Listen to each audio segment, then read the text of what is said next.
The following production is presented by League Info Site and the Credit Union Broadcast Experience, QTV.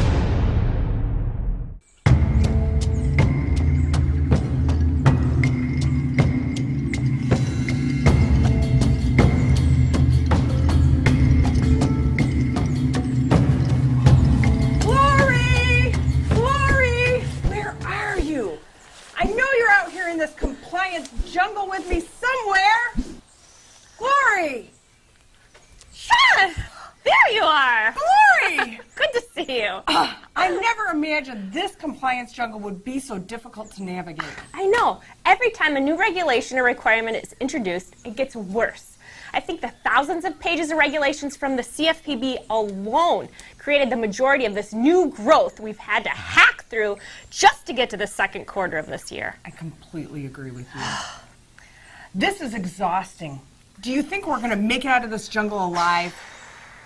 I think we can, but we have to chop away a little bit at a time by helping to take care of the issues the credit unions are struggling with. Glory, I know we can handle it, especially with our fancy tools. And our friends. True. Yeah. With all the CFPB changes we have had, some credit unions who are inquiring if they can still charge an annual maintenance fee on their home equity lines of credit.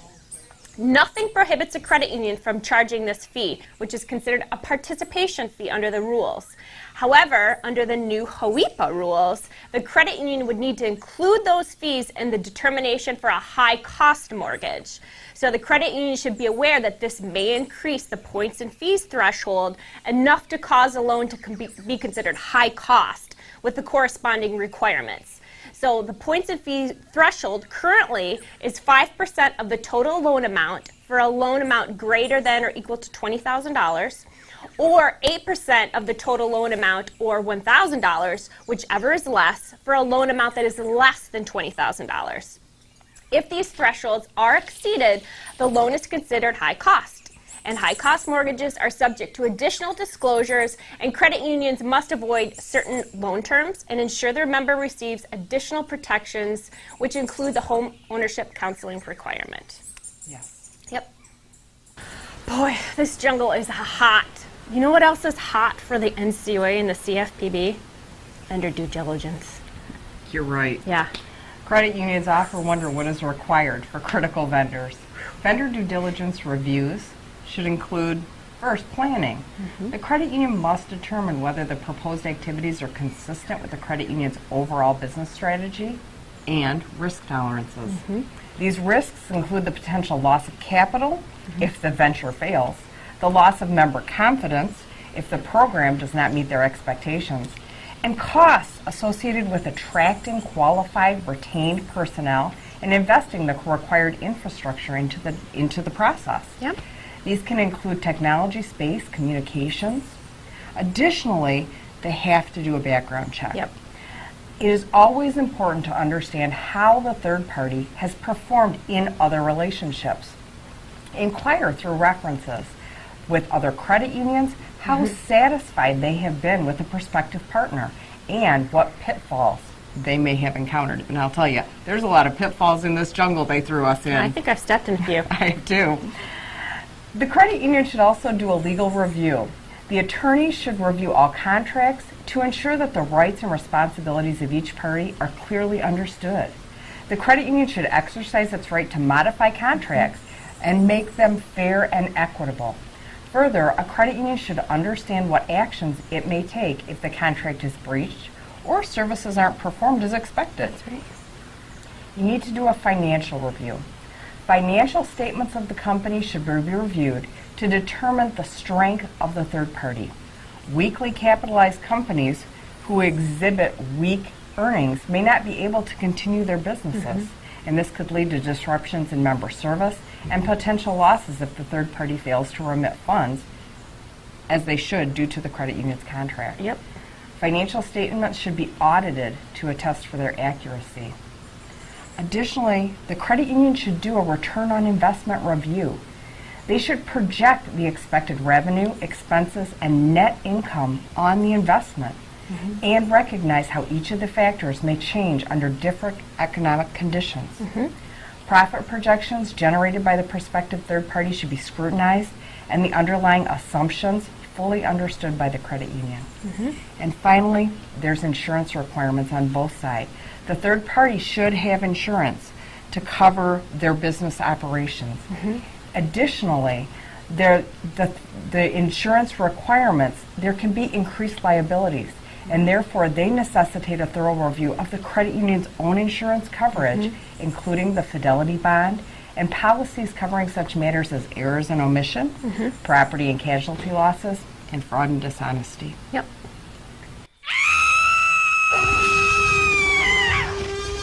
Oh, Glory, this jungle trip has been so expensive. Yes.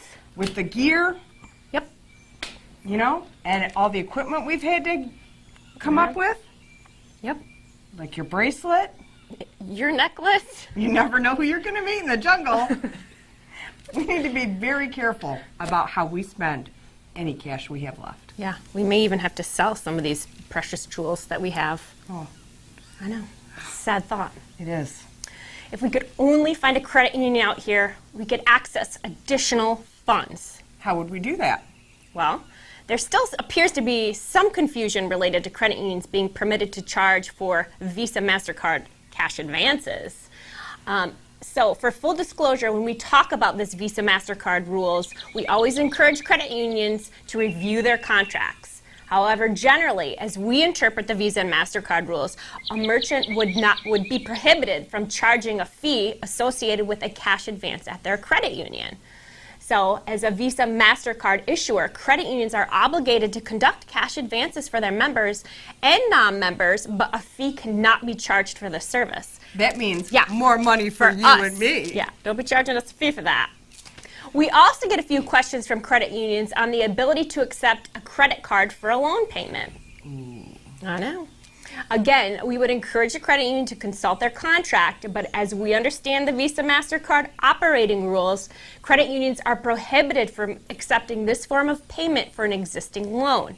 These provisions do not apply to debit cards. If a credit union wanted to pursue this type of payment program, the credit union should contact their Visa or MasterCard issuer for clarification to ensure they are not in violation of the operating rules.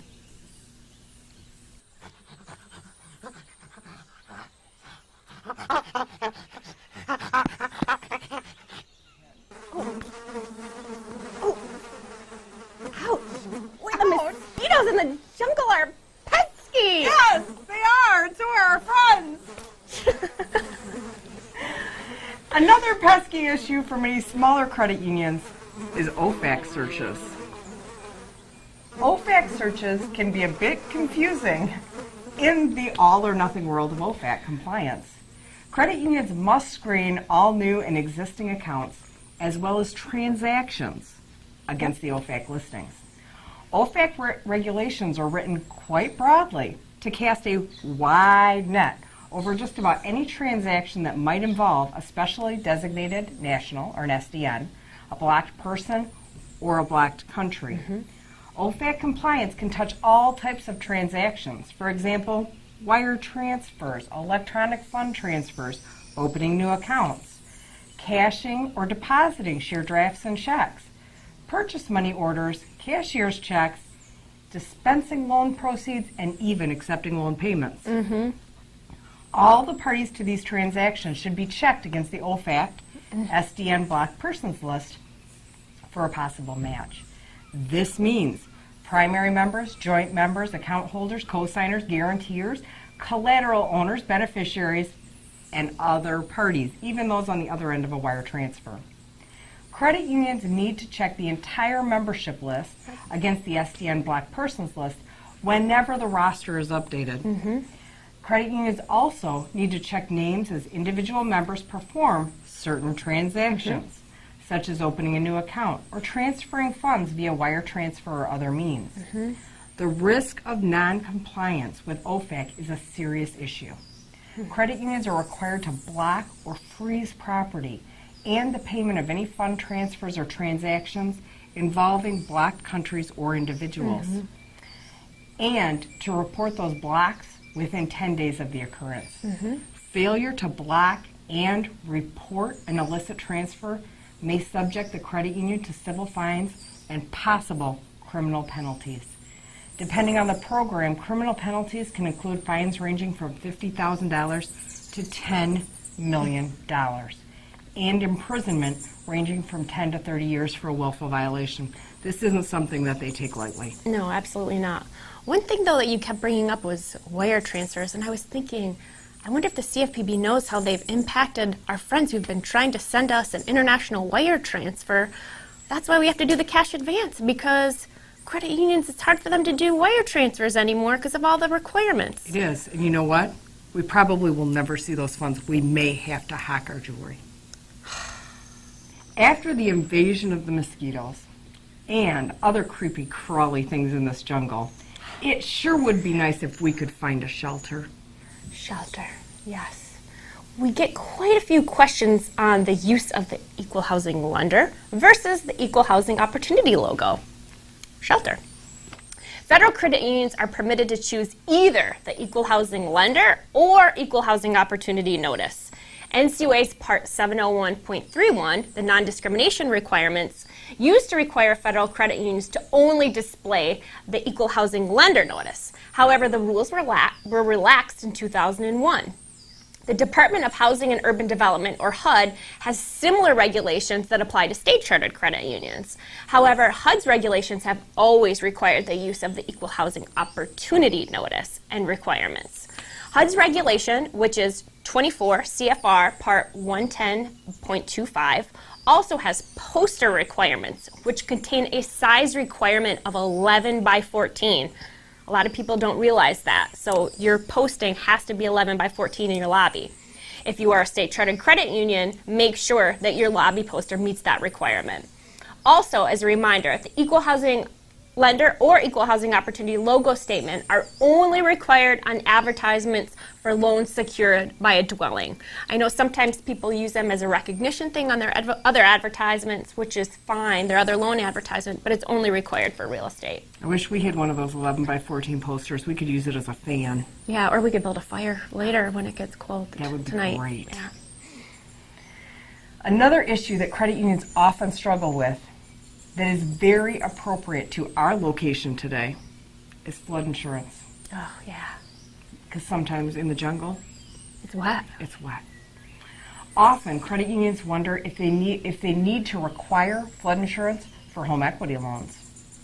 A member is required to carry flood insurance for the outstanding principal balance of his or her loans if the property is located in a high-risk flood area.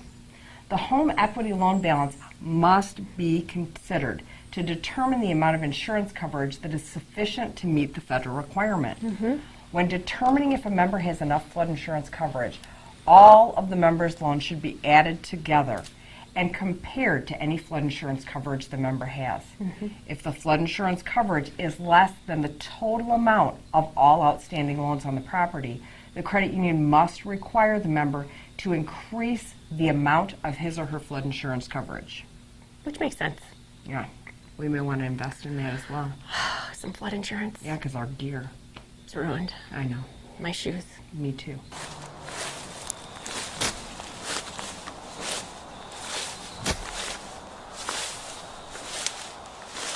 Well, Shawn, it looks like we have come to the end of this edition of Surviving Compliance. Yes, it does. We hope your path to the second quarter is a little more clear and easier to navigate than it was for us. Lori, I have got to get that monkey off your back. Wow. I hope we have helped you to get the regulatory monkeys off your back, too.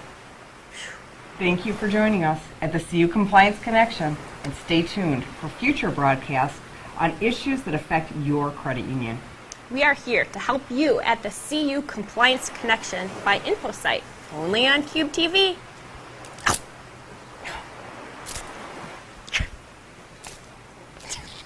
Thanks for watching the #1 compliance program for the credit union community. Stay tuned.